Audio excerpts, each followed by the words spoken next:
اور ہر زمانے کے تقاضے اور چیلنجز اور مطالبے کے مطابق علماء کی ٹیم تیار کرنا، جو ہر زمانے کے تقاضے کے مطابق قرآن کی تفسیر کرنا، قرآن سے جواب فراہم کرنا، یہ 3 وعدے اللہ کے ہیں۔ تینوں وعدے مدرسے کے حفظ سے شروع ہو کر کے اور تجوید سے ہوتے ہوئے اور شعبہ عالمیت اور افتاء تک جا کر کے اللہ سبحانہ و تعالیٰ کے تینوں وعدے مکمل ہوتے ہیں۔ یہ سب اللہ کے وعدے کے ہتھیار ہیں، اوزار ہیں، اللہ ان سے اپنے قرآن کی حفاظت کر رہے ہیں، کوئی معمولی چیز نہیں ہے۔ اسی لیے اللہ سبحانہ و تعالیٰ علماء دین کی، حفاظ کی حفاظت کر کے بتاتے ہیں بچوں کے سینے میں سب سے پہلے جو ہے قرآنی، میں نے ایک حدیث پڑھی حضرت علی رضی اللہ تعالیٰ عنہ فرماتے ہیں ادبوا اولادکم علی 3 خصال، اپنی اولاد کو 3 چیزیں سکھاؤ۔ علی حب نبیکم، سب سے پہلے نبی کی محبت۔ ہندوستان کا ایک فلم ایکٹر تھا، آپ سب جانتے ہیں ہم سے زیادہ، وہ ایک سیریز چلاتا تھا، کون بنے گا کروڑ پتی، پتہ نہ اب ہے یا ختم ہو گیا اللہ جانے، بہت پہلے کی بات، 98 کی غالباً، 98 99 کی۔ تو اس زمانے میں ایک بچہ تھا محمد عرفان، اس نے 3 سوال کیے اور جواب دینا چوائس والا تھا، صرف ٹک لگانا جی۔ 3 سوال کیے کہ محمد صاحب کے والد کا نام کیا تھا، اور امکانی جواب 3 لکھ دیا، عبداللہ لکھ دیا، ابو بکر لکھ دیا اور ابو طالب لکھ دیا۔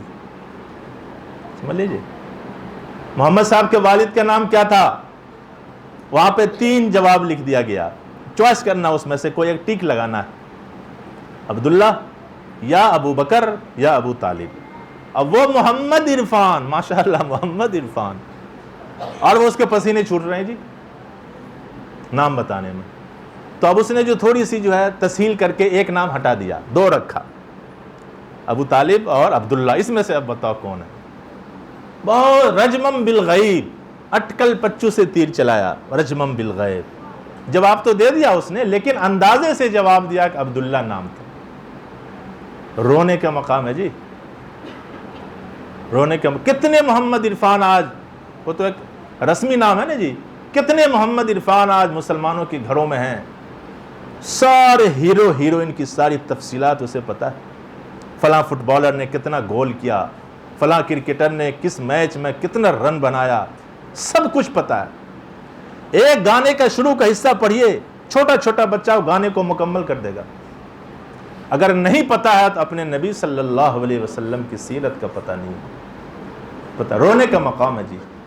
یہی بنیاد ہے کہ ہمارے بچے کو کالج میں جا کے، یونیورسٹی میں جا کے اسلام دشمن ہائیجیک کر کے مرتد بنا دے رہے ہیں۔ سب سے پہلے حضور کی سیرت، حضور کی محبت، اس کے بعد حب اہل بیتی، آپ صلی اللہ علیہ وسلم کے گھر والے، پورے صحابہ کی محبت، وسیع معنی میں صحابہ کی محبت، صحابہ کی ذات پہ، صحابہ کے ناموس پہ لوگ حملے کر رہے ہیں، ابو بکر کو کافر کر رہے ہیں، حضرت عمر کو کافر کر رہے ہیں، شان میں گستاخی کر رہے ہیں۔ ایک گستاخ اور بدزبان مولوی کے رد میں ہم نے، جیسا کہ مولانا امجد صاحب نے کہا، ہم نے ایک ہفتے میں کتاب ہی لکھا 100 صفحات کے اصحاب رسول۔ تو اصحاب رسول جن کے سامنے قرآن نازل ہوا، جو قرآن کے نزول کے امین تھے، جنہوں نے اپنے سینے سے بعد میں قرآن کو منتقل کیا، اس پر سے بھروسہ اٹھ جائے گا تو نہ دین بچے گا، نہ شریعت بچے گی، کچھ بھی نہیں بچے گا جی۔ اصحاب رسول کی محبت، عظمت دلوں میں بٹھانا، یہ دوسرا کام ہے۔ وَعَلَى تِلَاوَةِ الْقُرْآنِ، اور تیسرا ادب یہ ہے کہ بچوں کو تلاوت قرآن کا عادی بناؤ۔ تلاوت، ماشاءاللہ مجھے خوشی ہوئی کہ یہ مکتب کے بچوں کو بھی یہاں 2 پارے حفظ کرائے جا رہے ہیں، بہت بڑی بات۔ ہم لوگ 3 سال میں پورا قرآن حفظ کیا الحمدللہ۔ بچے کو جو ہے، مکتب کے بچوں کو 2 پارے حفظ کرائے جا رہے ہیں، بہت اہم ترین بات ہے۔ تو تلاوت قرآن، محمد صلی اللہ علیہ وسلم کے ساتھ محبت، آپ کے خاواد اولاد، عطرت معصومہ کی تفصیلات کا علم، اور حضور کے جو صحابہ ساتھی ہیں ان کے ساتھ عظمت اور محبت کا رشتہ، یہ 3 چیزیں یہ بچوں کی بنیاد ہے۔ اس کے بعد آپ چھوڑیے بچوں کو، جانے دیے جہاں جائے جی، پائلٹ بنے، کالج میں جائے، یونیورسٹی میں جائے، کوئی طاقت اس کو جو ہے ہائی جیک نہیں کر سکتی۔ بچے امانت ہیں۔ بہت بڑا قلعہ تعمیر کر لینا اتنا مشکل نہیں ہے جتنا آج ایک بچے کی تربیت کر لینا مشکل ہے۔ بہت مشکل کام ہے بچے کی۔ یہ بچے فیوچر اور مستقبل میں پوری قوم کے معمار بنیں گے، پوری قوم کے لیے بنائیں گے۔ اس لیے ان بچوں پہ خاص توجہ دینے کی ضرورت۔ سب سے پہلے فکری تربیت، جو میں نے بتلایا 3 چیزیں آتی ہیں فکری تربیت میں: حضور کی محبت، اہل بیت رسول کی محبت، قرآن پاک کی تلاوت اور قرآن پاک کو، یہ فکری تربیت ہونی چاہیے۔ اس کے بعد اخلاقی تربیت، جھوٹ نہیں بولنا، گالم گلوچ نہیں کرنا، بد زبانی نہیں کرنا۔ اب گھر کے باہر بیل بجا جی، اور گھر میں ہم بیٹھے ہوئے ہیں اور بچے سے کہہ رہے ہیں کہہ دو کہ ابو نہیں ہے گھر میں۔ اب سوچو وہ کیا سیکھے گا بچہ جی؟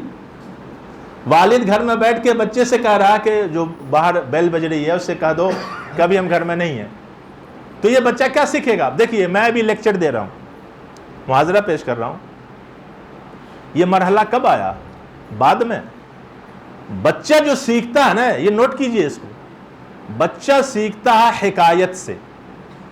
آپ جیسا کیجئے گا، آپ کے گھر کا 1 سال کا بچہ آٹومیٹک سیکھے گا۔ وہ بچوں کی جو کیفیت ہوتی ہے وہ حکائی ہوتی ہے۔ بچہ لیکچر سے، محاضرہ سے بعد میں سیکھتا ہے۔ وہ ماں کے گود سے بچہ سیکھتا ہے، اپنی ماں کے حرکات سے، باپ کے چال چلن سے، باپ کے طور طریق سے وہ بچہ خود بخود سیکھ جاتا ہے۔ بچہ زبان کیسے سیکھتا ہے جی؟ اس کو نہ اردو زبان کا قاعدہ پڑھاتے ہیں، نہ منہاج العربیہ پڑھاتے ہیں، کچھ نہیں پڑھاتے ہیں، اور بچہ اردو بولنا سیکھ جاتا ہے جی۔ اور بنگالی ماں باپ ہو تو بنگلہ زبان سیکھ جاتا ہے بچہ۔ ماں باپ اگر عربی ہوں تو بچے خود بخود عربی سیکھ جاتے ہیں۔ اب بتلاؤ، وہ بچہ گرامر کی کوئی کتاب نہیں پڑھا اور آپ 40 سال کے ہیں، آپ کو عربی پڑھانا چاہیں تو کتنا مشکل آتا ہے۔ کتنے گرامر کی کتاب پڑھاتے ہیں، سہل سے سہل بنا کے حلق میں ڈالتے ہیں، پھر بھی نہیں سیکھ پاتے ہیں۔ اور چھوٹا سا معصوم بچہ 1 سال میں خود بخود سیکھ گیا جی۔ کیوں؟ اس کا جو ذہن ہے نا، وہ ذہن حکائی ہے، وہ دیکھ کر کے بچہ خود بخود سیکھ جاتا ہے۔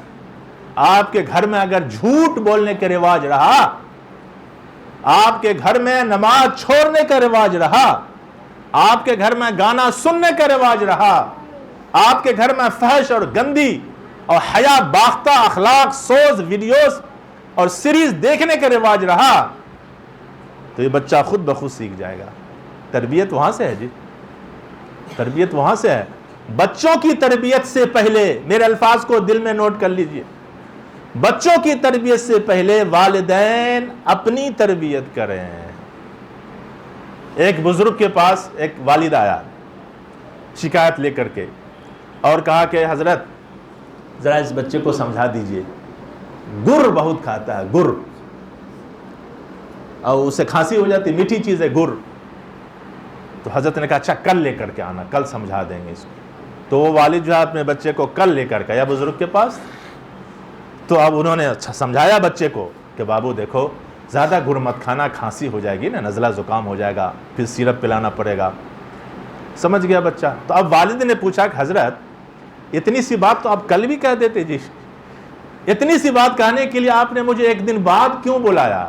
سنیے، تو اس اللہ کے ولی نے کہا کہ بات اصل یہ ہے، کل تک میں خود گر کھاتا تھا، کل تک میں خود گر کھاتا تھا، اگر کل میں خود گر کھاتے ہوئے اس بچے کو اس سے روکتا کبھی اثر نہیں ہوتا میری بات میں۔ پہلے میں نے خود اپنی تربیت کی، اب میں نے بچے کو کہا، اب بات اثر کی۔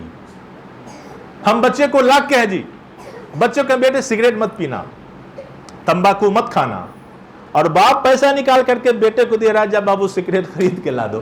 اب سوچو، یہ تربیت ہے جی؟ تو اب ذبح کر رہے ہیں جی اس کو۔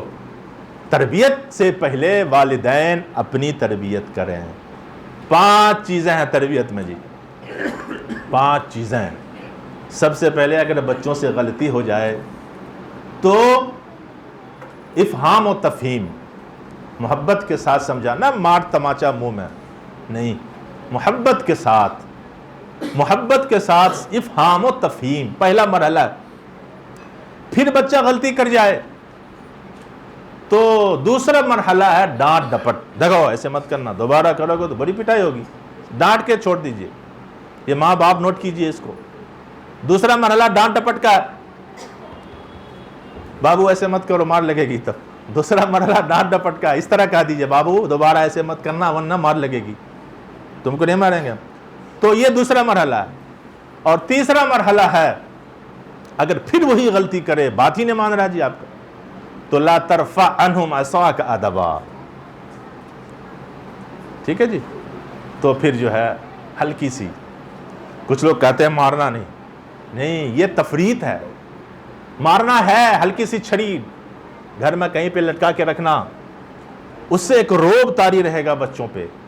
دیکھیے مارنا جو ہے تعذیب کے لیے ہو، تعذیب کے لیے. اگر عربی سمجھتے ہو تو میں عرض کر رہا ہوں، مارنا بچوں کو تعذیب عربی لفظ ہے، ادب دینا. ادب یؤدب تعذیب، ادب دینا. اور عذب یعذب تعذیب، عذاب دینا. بالکل وزن ایک ہے جی. بچوں کو مارنا تعذیب کے لیے ہو، تعذیب کے لیے ہو، ضربا مبرحا مؤلما، یہ نہیں ہونا چاہیے. تکلیف دہ مار، نشان پڑ جائے، چمڑی توڑ دیں، ہاتھ توڑ دیں، یہ نہیں ہے جی. وہ بچے بگڑ جائیں گے. ٹھیک ہے. اس سے بھی نہ مانے تو لاسٹ میں قطع تعلق. یہ ہے قطع تعلق. تم نہیں مان رہے ہو نا بھائی، ٹھیک ہے، ھذا فراق بینی و بینک، جاؤ، مجھے تم سے کوئی مطلب نہیں. یہ صحابہ سے ثابت ہے. راہ راست پہ لانے کے لیے کچھ دنوں کے لیے ترک تعلق، یہ تربیت کے مراحل میں سے ایک مرحلہ ہے. ٹھیک ہے. یہ سب اخلاقی تربیت ہے. جسمانی تربیت ماشاءاللہ آج کے زمانے میں خواتین جو ہیں بڑی فعال ہیں، متحرک ہیں.